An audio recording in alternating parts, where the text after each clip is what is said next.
और इस वक्त की बड़ी खबर आपको बता दें, केजरीवाल की जमानत पर फैसला सुरक्षित रखा है। सुप्रीम कोर्ट ने जमानत पर फैसला सुरक्षित रखा। आज सुनवाई हुई और आपको बता दें कि अब इस पर फैसला सुरक्षित रखा गया है। अरविंद केजरीवाल की जमानत पर सुप्रीम कोर्ट ने फैसला सुरक्षित रखा है।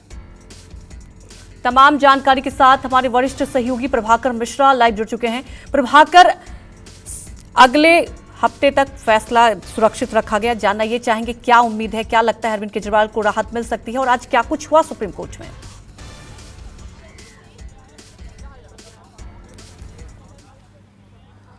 अरविंद केजरीवाल की तरफ से दलीलें दी गई कि अरविंद केजरीवाल को जमानत मिलनी चाहिए, इसलिए मिलनी चाहिए कि इस मामले के बाकी और आरोपियों को जमानत मिल गई है।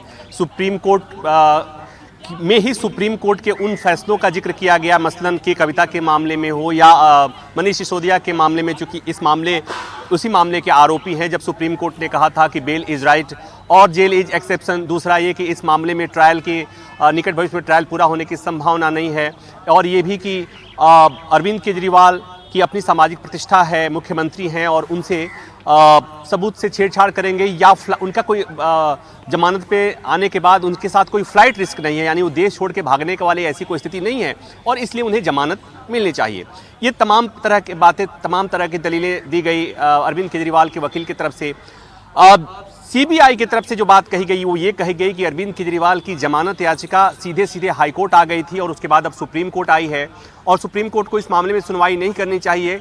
कहा जाना चाहिए अरविंद केजरीवाल को ट्रायल कोर्ट भेजना चाहिए, क्योंकि उन्होंने ट्रायल कोर्ट में जमानत की याचिका नहीं लगाई थी। और ये तथ्य है कि अरविंद केजरीवाल ने सीबीआई की जो गिरफ्तारी, सीबीआई ने जब गिरफ्तारी की थी तो सीबीआई के द्वारा गिरफ्तारी और जमानत को सीधे सीधे, जमानत के लिए सीधे सीधे हाई कोर्ट पहुंच गए थे और वो ट्रायल कोर्ट नहीं गए थे। हाई कोर्ट ने उनकी गिरफ्तारी को सही ठहराया था और जमानत के मामले में कहा था कि जमानत के लिए अरविंद केजरीवाल निचली अदालत जाएं। जमानत पर सुनवाई नहीं हुई थी, सुप्रीम कोर्ट ने हाई कोर्ट ने कोई आदेश पारित नहीं किया था। ये बात जब आज सुप्रीम कोर्ट में आई तो सुप्रीम कोर्ट ने कहा कि हाई कोर्ट को अरविंद केजरीवाल की जमानत याचिका पर सुनवाई करनी चाहिए थी, उनको ट्रायल कोर्ट नहीं भेजना चाहिए था। ये सुप्रीम कोर्ट की तरफ से सवाल था हाई कोर्ट के रवैये पर, और सुप्रीम कोर्ट में करीब 4.5 घंटे सुनवाई हुई।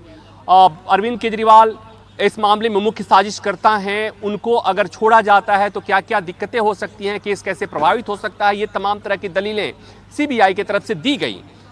और सुप्रीम कोर्ट से कहा गया कि सुनवाई यहाँ नहीं होनी चाहिए, सीधे सीधे सुप्रीम कोर्ट में सुनवाई नहीं हो सकती। तो 4.5 घंटे सुनवाई हुई और सुप्रीम कोर्ट ने कहा कि अब हम इस मामले में फैसला सुरक्षित रखते हैं। दूसरी बात, कोर्ट ने कहा कि अगर दोनों पक्ष में से किसी को भी रिटन सबमिशन, यानी कि जो कोई दलील ऐसी हो जो छूट गई हो या चाहते हो कि फैसले में लिखा जाए, तो वो चाहे तो शनिवार तक रिटन सबमिशन, इसको बोलते हैं, लिखित दलील कोर्ट में जमा कर दें।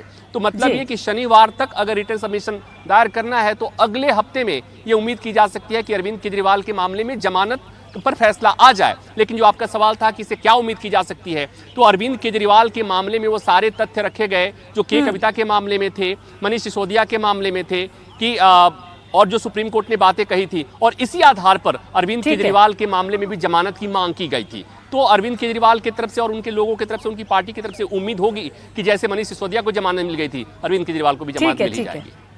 जी प्रभाकर, हमारे साथ जुड़ने के लिए आपका शुक्रिया।